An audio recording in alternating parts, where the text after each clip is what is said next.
আজকে যুব বিভাগ কর্তৃক আয়োজিত আজকের সমাবেশ যুবকদের ক্ষেত্রে বিশ্বনবী সাল্লাল্লাহু আলাইহি সাল্লাম তার একখানা হাদিস এসেছে।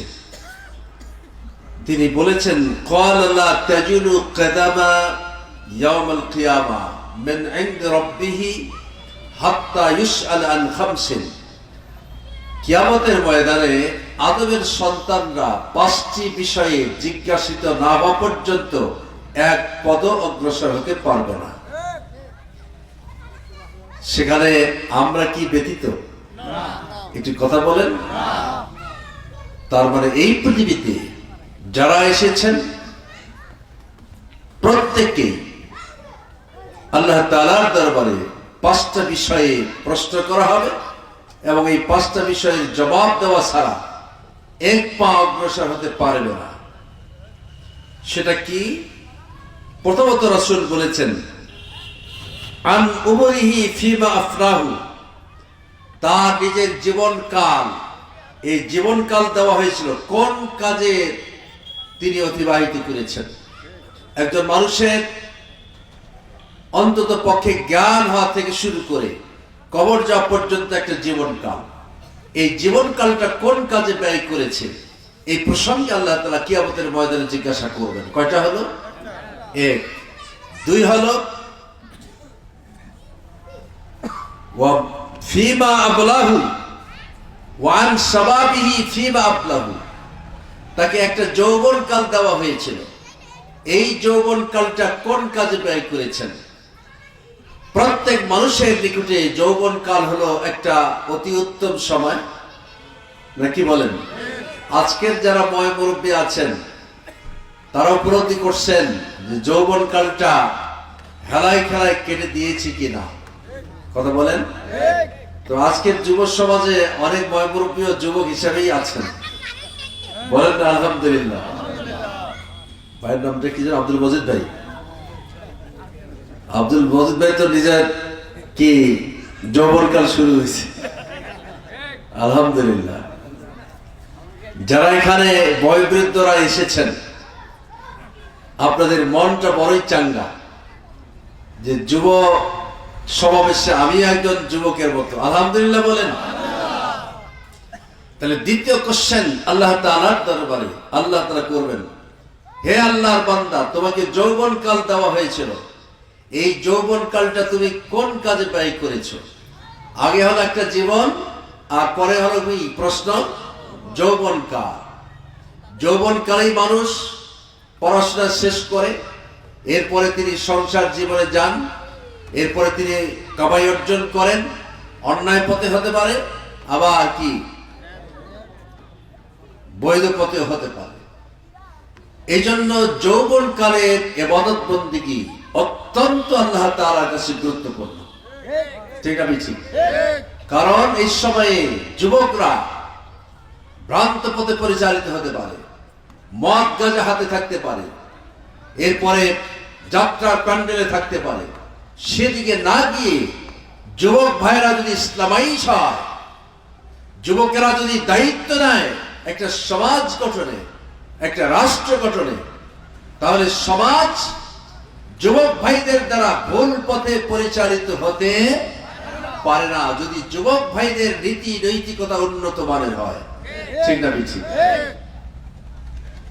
দ্বিতীয় কোশ্চেন আল্লাহ হাবিব বলেছেন, ওয়া মালিহি মিন আইনা ইকতাসাবাহু, তাকে যে সম্পদ দেওয়া হয়েছে এই সম্পদ তিনি কোথা থেকে উপার্জন করেছেন।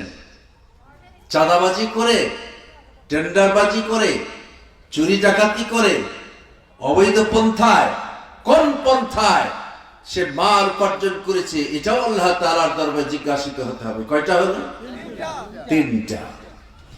এরপরে আল্লাহ হাবিব বলেছেন, ওয়া ফিমা আনফাকাহু, এই উপার্জিত সম্পদ কোন অবৈধ কাজে ব্যয় করা হয়েছে নাকি বৈধ কাজে ব্যয় করা হয়েছে, ইসলামের কল্যাণের পথে ব্যয় করা হয়েছে নাকি ইসলামকে ক্ষতি সাধন করার নিমিত্তে ব্যয় করা হয়েছে। কয়টা প্রশ্ন হলো? 4টা। আমাদের দেশে আছে না, তার মেধা, যোগ্যতা, অর্থ দিয়ে ইসলামের 12টা যাতে বাজে এইরকমও মুসলমান আছে। নাম হলো মুসলিম উদ্দিন, দিনের মুসলিম কিন্তু ইসলামের 12টা বাজায়। নাম হলো সলিমুল্লাহ, আল্লাহর শান্তি, কিন্তু আল্লাহর থেকে তিনি অশান্তি সৃষ্টি করেন। আছে না নাই? নাম হলো ইমাম উদ্দিন, দিনের ইমাম, কিন্তু হলো শয়তানের ইমাম। নাম দিয়া কোনো কাজ নাই। ব্যক্তি চরিত্র দেখে তিনি তার নীতি নৈতিকতা আদর্শ কোরআন ও সুন্নাহর আলোকে একটি সমাজ গঠনে তিনি কতটুকু ভূমিকা পালন করেছেন। কয়টা প্রশ্নের জবাব হলো? 4। পঞ্চম হলো আল্লাহর হাবিব বলেছিলেন মাযা আমেলা ফিমা আলেমা, তাকে যে পরিমাণ জ্ঞান দেওয়া হয়েছে এই জ্ঞান দিয়ে তিনি কতটুকু আমল করেছেন। এখানে যারা আছেন বসা, 1000 টাকার নোট যদি দেওয়া হয় বাজার খরচ করে আনতে পারবে না এরকম কেউ আছে? তাহলে সবাই বোঝেন 1000 টাকার নোট বোঝেন। 1000 টাকা খরচ করা হলে আপনি তন্ন তন্ন করে হিসাব করে আপনার অভিভাবকের কাছে পেশ করেন, এই 1000 টাকা দিয়েছেন বা 5000 টাকা দিয়েছেন, এই খরচ। তাহলে নিশ্চয়ই আপনার যোগ্যতা আছে, জ্ঞান আছে, মেধা আছে। তার মানে আপনি হাবাগোবা বা পাগল নন। যতটুকু ইলম, আপনি যতটুকু জ্ঞান অন্বেষণ করেছেন, এই জ্ঞানের আলোকে আপনার সামনে সুস্পষ্ট কোনটি খারাপ, কোনটি ভালো, কোনটি হক পথ আর কোনটি নাহক পথ, বাতিলের পথ, কোনটি ইসলামের পথ আর কোনটি গায়র ইসলামের পথ, কোনটি জান্নাতের পথ আর কোনটি জাহান্নামের পথ, কোনটি রাসূলের পথ আর কোনটি বাতিলের পথ, এটা আমাদের কাছে সুস্পষ্ট নাকি? সুস্পষ্ট না? তো সবারই তো ভাই না। এই 5টি প্রশ্নকে সামনে রেখে আজকে যদি আমরা পর্যালোচনা করি, যারা যৌবনকাল উত্তীর্ণ হয়েছেন, এখন বার্ধক্যে পৌঁছে গেছেন, সমাজ বিনির্মাণে আপনার ভূমিকা না থাকলেও অন্তত আপনি বাংলাদেশের একজন আদর্শ নাগরিক। কি বলেন? আর আপনার সন্তান কিংবা আপনার ছোট ভাই দৌড়ঝাঁপ করে তার মেধা দিয়ে, তার যোগ্যতা দিয়ে, তার প্রজ্ঞা দিয়ে, তার বিদ্যা বুদ্ধি দিয়ে তিনি পারেন একটা সমাজকে আমূল পরিবর্তন করতে। যেমন ধরুন 5 তারিখের পূর্বে অর্থাৎ জুলাইয়ের 24শে জুলাই আন্দোলন শুরু হয়েছিল। সরকার খুব একটা তোয়াক্কা করে নাই, কারণ সরকারের কাছে রিপোর্ট ছিল জামাত ইসলামীকে কোণঠাসা করে রাখা হয়েছে। 15.5 বছর জামাত ইসলামী তারা ফিল্ডে নামা তো দূরের কথা, মসজিদে বসে 2-4 জন কোরআন তেলাওয়াত করবে, সহিভাবে কোরআন কারিমের মাস করবে, মাস্তামাসাইল শিখবে, এটা করতে দেওয়া হয় নাই। কোন বাড়িতে বসে কোন ভাইরা তাসবিহ তাহলিল করবে, কোরআন শিখবে, ইসলাম সম্পর্কে জানবে, এটা আওয়ামী লীগের কোন ভাইরা যদি জানতে পারে, পুলিশে খবর দিয়ে নিয়ে আসছে যে রাষ্ট্রের বিরুদ্ধে নাশকতা করতেছে, অমুকের বাড়িতে ধরো। আপনাদের ডোমার এলাকায় বুঝি হয় না?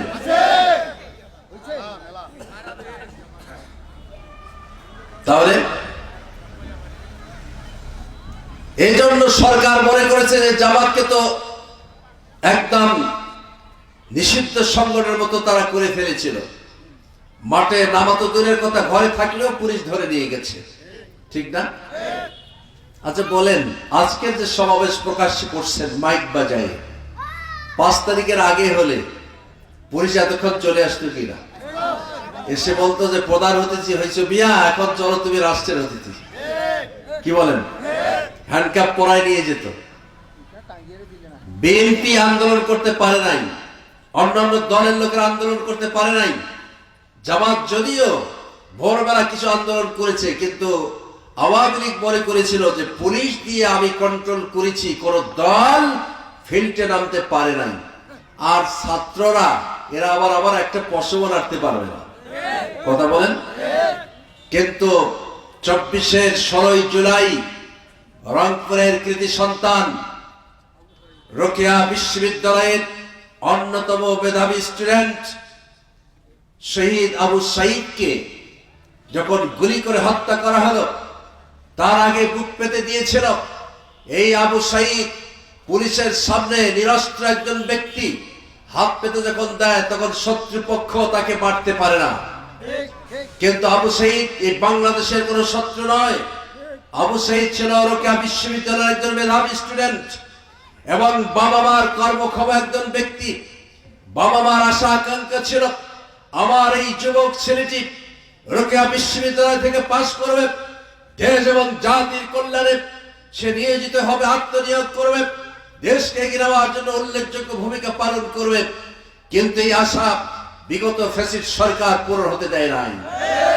কারণ শেখ হাসিনার টার্গেট ছিল কত ছাত্র জান যায় যাবে, আবার ক্ষমতা চাই। ঠিক না বিঠি? সে কারণেই আবু সাঈদ বুক পেতে দিয়েছিল দৃঢ়তার সাথে, সাহসিকতার সাথে। আমি নিরস্ত্র, আমাকে পুলিশ গুলি করে মারতে পারে, পুলিশ পারত তাকে ধৃত করে গ্রেফতার করে যদি অপরাধী হয় আইনের মাধ্যমে তার বিচার। কিন্তু এটা না করে রাষ্ট্র ক্ষমতায় গিয়ে তারা একজন মেধাবী স্টুডেন্টকে গুলি করে পথকে পরিষ্কার করতে চেয়েছিল। এটাই হয়ে গেছিল তাদের জন্য কাল। কথা বলেন? গোটা দেশের ইউনিভার্সিটির স্টুডেন্ট, মাদ্রাসার স্টুডেন্ট, স্কুল কলেজের স্টুডেন্ট নেমে পড়েছিল। এমনকি আপনারা দেখেছেন কম বয়সী একটা বাচ্চা এখন হয়তো স্কুল যাওয়া শুরু করে নাই, পুলিশকে মারতেছে, পুলিশকে আছাড় দিচ্ছে, কি স্পর্শ করছে আর দৌড়ে দৌড়ে যাচ্ছে সামনে। দেখেছেন আপনার এই দৃশ্য? ছোট একটি বাচ্চা সরকারের বিরুদ্ধে অবস্থান নিয়েছিল, পুলিশের বিরুদ্ধে অবস্থান নিয়েছিল। তার মরণের কোনো ভয় ছিল না, আমাকে গুলি করে করুক। একটা ছোট্ট বাচ্চা এই যুবক ভাইদের সাথে তারাও একাত্মতা ঘোষণা করেছিল। ঠিক কিনা? এভাবে করে প্রায় 2000 ছাত্রদের শাহাদাত বরণের মাধ্যমে আজকে বাংলাদেশ নতুন সাজে সজ্জিত হয়েছে। বাংলাদেশের পূর্ব দিগন্তে সোনালী সূর্য উদিত হয়েছে। বাংলাদেশের সর্বশ্রেণীর মানুষ আজকে স্বাধীনভাবে কথা বলতে শুরু করেছে। বাংলাদেশকে বিনির্মাণ করার জন্য তারা নতুন করে সিদ্ধান্ত গ্রহণ করতে শুরু করেছে। সংগ্রামী বন্ধুগণ, এই যুবকদের ভূমিকা, একজন যুবককে গুলি করে হত্যা করার পাশাপাশি ওই যুবকরাই ঝাঁপিয়ে পড়েছিল। আর শেখ হাসিনা সরকারকে সময় দেওয়া যায় না, সে কারণে তারা বুলেট বোমাকে উপেক্ষা করে রাজপথ দখলে নিয়েছিল। সেজন্য যুবক সমাজের একটা সমাজ এবং রাষ্ট্র গঠনে তাদের ভূমিকা অপরিসীম। এখন বুঝতে পেরেছেন যুবকদের কি সাহস? বুড়ার দলে একটু ভয় দেখালেই কোকড়া নাই। কি বলেন? বিএনপি জামাত তো নামতে পারে নাই, ভোরবেলা কেউ দেখে না। জামাত মিছিল করে গেছে 100, 200 বা 500 নিয়ে, পুলিশ জানে না, পরে আবার আসি খোঁজাখুঁজি করে। কথা বলেন?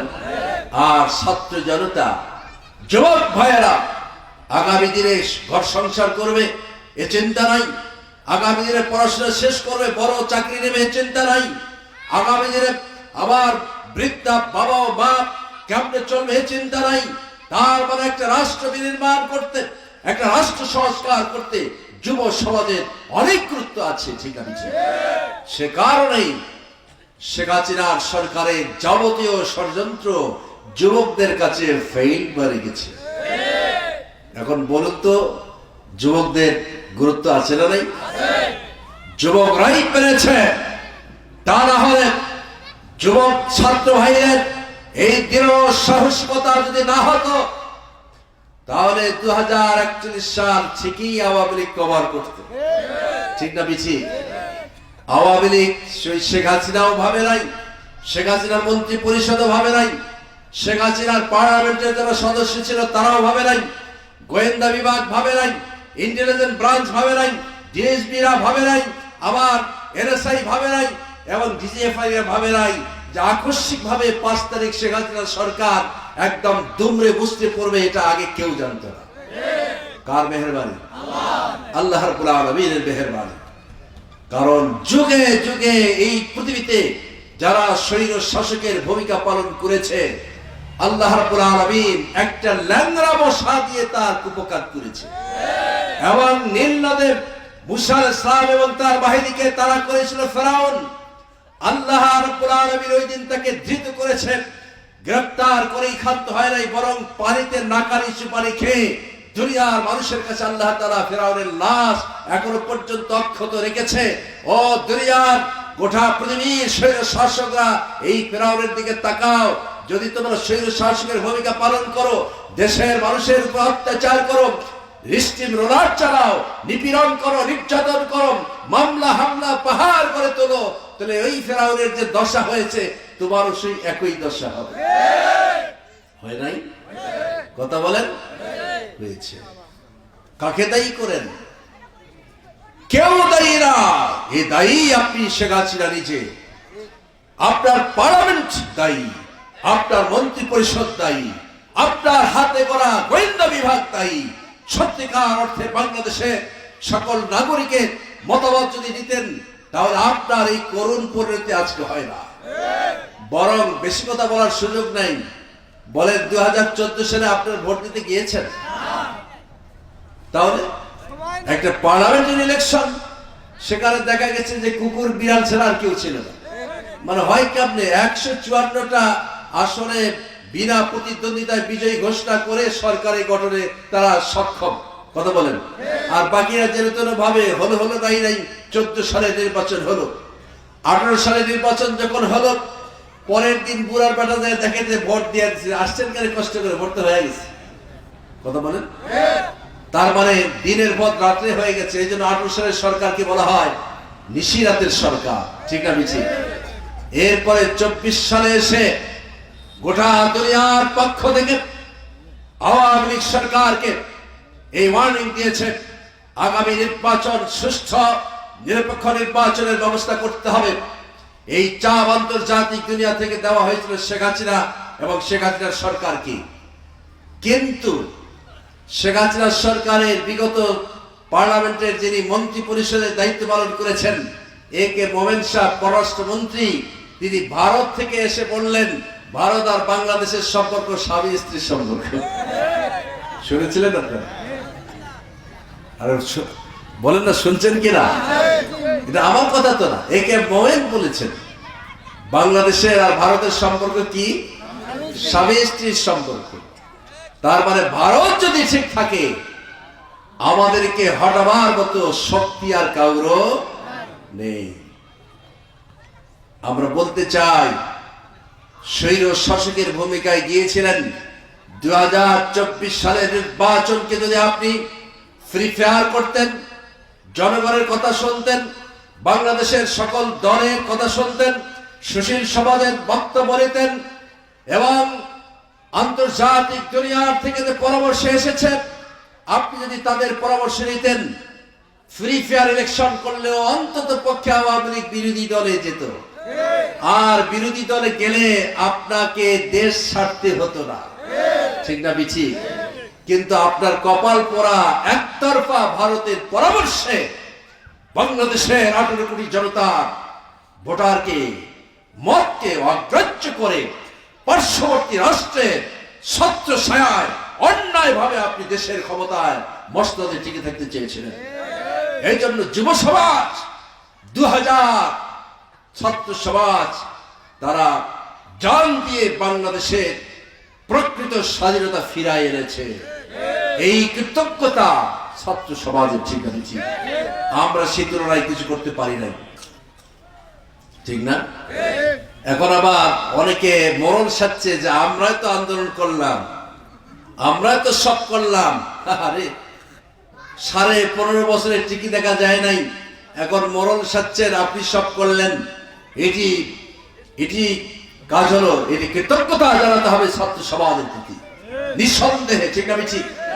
এখনো 30 কিংবা 34 হাজার আহত হয়ে ক্ষতবিক্ষত হয়ে, যাদের চোখ নেই বিনষ্ট হয়েছে, যাদের হাত নেই, যাদের পা নেই, অসংখ্য বুলেট বিদ্ধ হয়ে মেডিকেলের বিছানায় চিকিৎসাধীন রয়েছে, মানবেতর জীবন যাপন করছে। আমরা আল্লাহর কাছে দোয়া করি, আল্লাহ তাআলা তাদেরকে দ্রুততম সুস্থ করে তাদেরকে ফেরায় দেওয়ার ব্যবস্থা তাদের পরিবারের নিকটে বলেন আমিন। সম্মানিত সংগ্রামী বন্ধুগণ, বলুন পালায় কারা?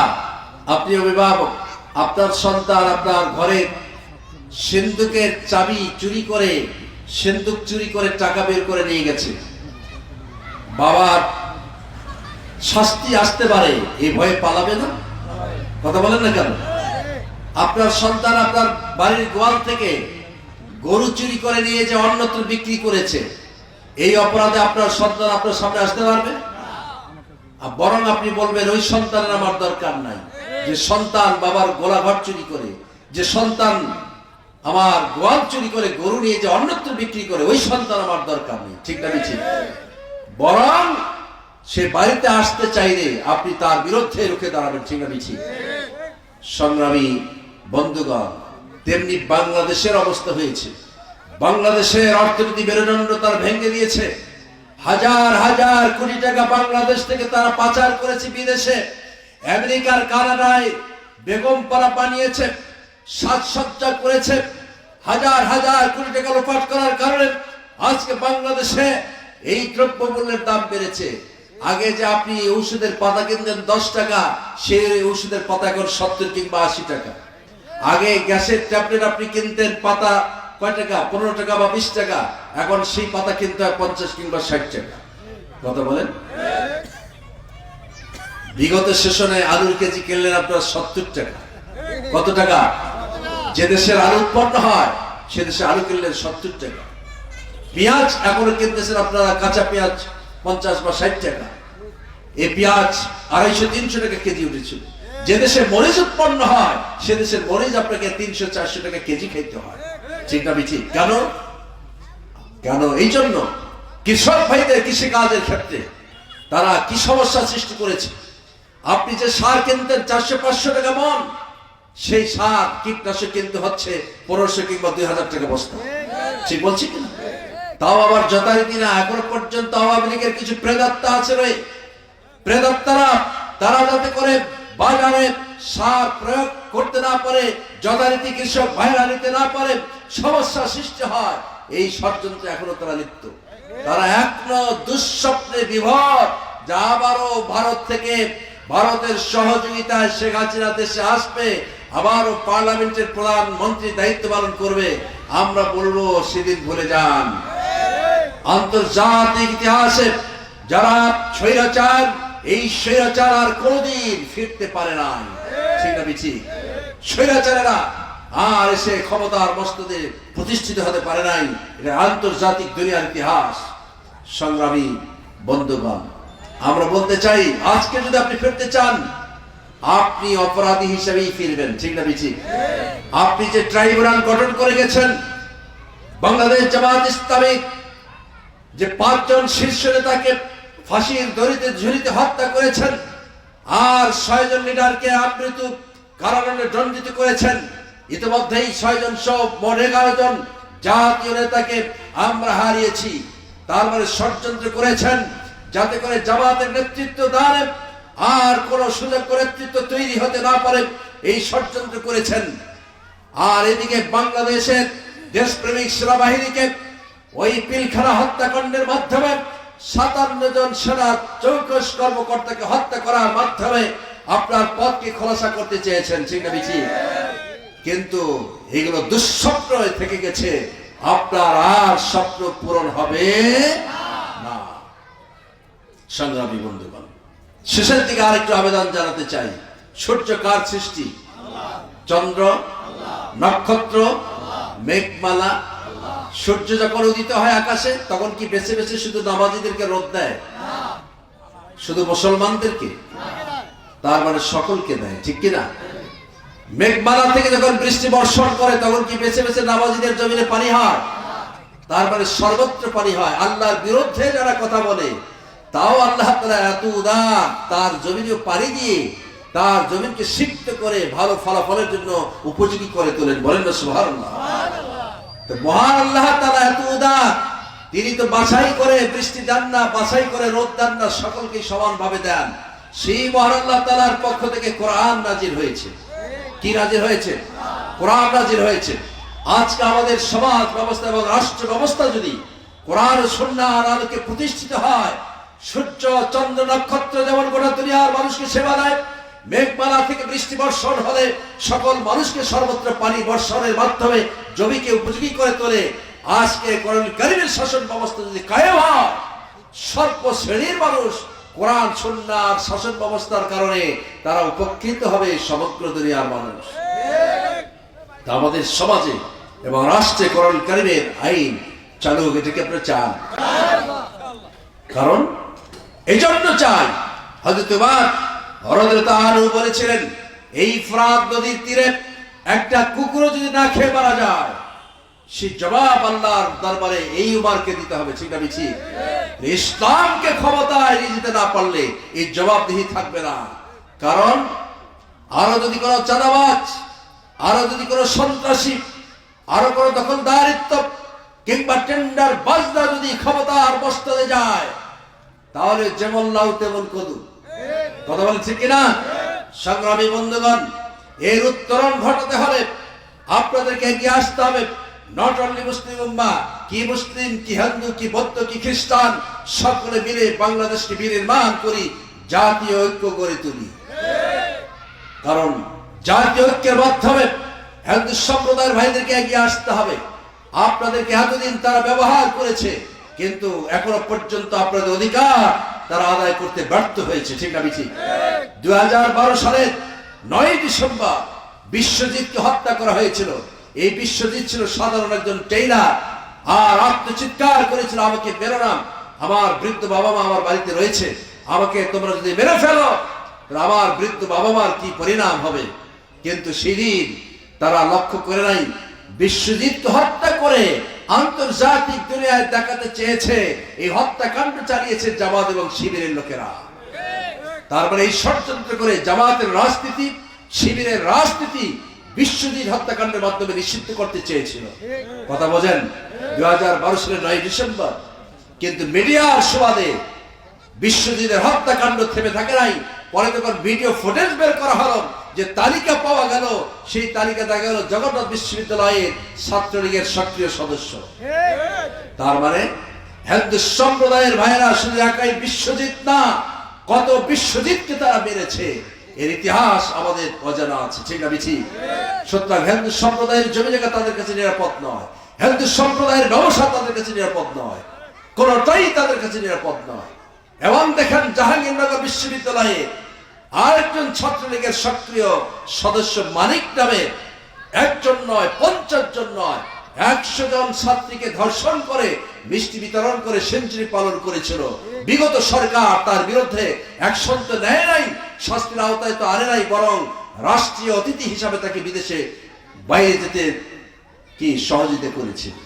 তার মানে আমাদের দেশের ইউনিভার্সিটি ওই মেধাবী একজন ছাত্রীও আওয়ামী লীগের কাছে, ছাত্রলীগের কাছে নিরাপদ ছিল না। ঢাকা রাজধানীতে এই প্রাচ্যের এশিয়া মহাদেশের অন্যতম একটি শিক্ষা প্রতিষ্ঠান বুয়েটের একজন মেধাবী স্টুডেন্ট আবরার ফাহাদ। আবরার ফাহাদ ছিল নামাজি, আবরার ফাহাদ ছিল রোজাদার, আবরার ফাহাদ দৈনন্দিন কোরআন তেলাওয়াত করত। আবরার ফাহাদ বাংলাদেশের স্বাধীনতা সার্বভৌমত্বের পক্ষে অবস্থান নেওয়ার কারণে সারা রাত টর্চার করে আবরার ফাহাদকে যারা মেরেছে তারাও ছাত্রলীগের সক্রিয় সদস্য। তার মানে ঢাকা বিশ্ববিদ্যালয় থেকে শুরু করে অন্য নাম করা বিশ্ববিদ্যালয়ের স্টুডেন্ট, মেধাবী স্টুডেন্ট যারা দেশ ও জাতির কল্যাণে নিজেদেরকে আত্মনিয়োগ করার কথা, ছাত্রলীগের কাছে, আওয়ামী লীগের কাছে এই সকল মেধাবীরাও নিরাপদ ছিল না। তার মানে অর্থনৈতিক অবস্থা আওয়ামী লীগের কাছে নিরাপদ নয়, সমাজ ব্যবস্থা নিরাপদ নয়, ছাত্রীদের জীবন নিরাপদ নয়, ছাত্রীদের পবিত্রতা নিরাপদ নয়, কোনটাই আওয়ামী লীগের কাছে নিরাপদ ছিল না। ঠিক আছে ঠিক? সুবর্ণচরে একজন মা 3 জন কি 4 জন সন্তানের জননী ছাত্রলীগের, আওয়ামী লীগের কিছু দুষ্ট চক্র সারা রাত ধরে পাড়া করে ধর্ষণ করা হয়েছে। তার মানে একটি সমাজকে এগিয়ে নেওয়ার জন্য, পবিত্র রাখার জন্য আওয়ামী লীগ সরকার তারাই তো মুখ্যম ভূমিকা পালন করবে, কিন্তু তারা সুখ ভোগ করেছে মাদের ইজ্জত আব্রুকে লুণ্ঠন করার মাধ্যমে। সুতরাং আর যাতে করে এইরকম দুষ্ট চক্র আমাদের রাষ্ট্রে প্রতিষ্ঠিত হতে না পারে সেজন্য জুমার ইউনিয়নবাসীকে ঐক্যবদ্ধ হতে হবে। আমরা রাজি আছি? লিল্লাহি তাকবীর, আল্লাহু রাব্বুল আলামিন আপনাদের হাতগুলো কবুল করুন।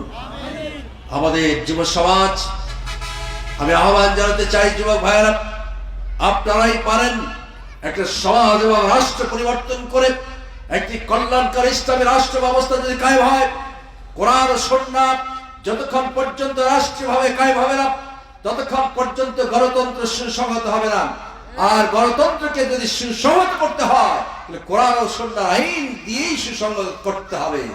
আমরা ইতিপূর্বে 53টি বছর অতিক্রান্ত করে 54 বছরে বাংলাদেশ স্বাধীন হয়েছে। এই 54 বছরে আমরা দেখেছি ক্ষমতার পালাবদল হয়েছে। এ সরকার গেছে, অন্য সরকার এসেছে, নিজের দলীয় স্বার্থে তারা প্রশাসনকে ব্যবহার করেছে, দলীয় স্বার্থে অর্থনৈতিক ব্যবস্থাকে তারা ব্যবহার করেছে, কিন্তু আমাদের জাতীয় স্বার্থে জনগণের জন্য তারা কিছু করছে বলে আমার মনে হয় না। সেজন্য আসুন আবারও আমরা ফিরে দাঁড়াই, বাংলাদেশকে বিনির্মাণ করি। যুব সমাজের মাধ্যমে আগামী দিনের বাংলাদেশ হবে ইসলামের বাংলাদেশ, আগামী দিনের বাংলাদেশ হবে ভারসাম্যপূর্ণ বাংলাদেশ, আগামী দিনের বাংলাদেশ হবে একটি কল্যাণের বাংলাদেশ, আগামী দিনের বাংলাদেশ হবে একটি ইনসাফপূর্ণ বাংলাদেশ, আগামী দিনের বাংলাদেশ হবে সকল আপামার জনতার বাংলাদেশ। এটি কোন জাতির, কোন গোষ্ঠীর, কোন দলের নয়। ঠিক আছে, সকলে ঐক্যমত পোষণ করে ঐক্যবদ্ধ হয়ে আগামী দিনের এই বাংলাদেশ বিনির্মাণের জন্য সকলেই ঐক্যবদ্ধভাবে কাজ করি। এ আহ্বান জানিয়ে সকলের সুস্বাস্থ্য কামনা করে আমি আমার আলোচনা এখানে শেষ করছি। ওয়া আখিরু দাওয়ানা আনিল হামদুলিল্লাহ, আসসালামু আলাইকুম ওয়া রাহমাতুল্লাহি ওয়া বারাকাতুহু।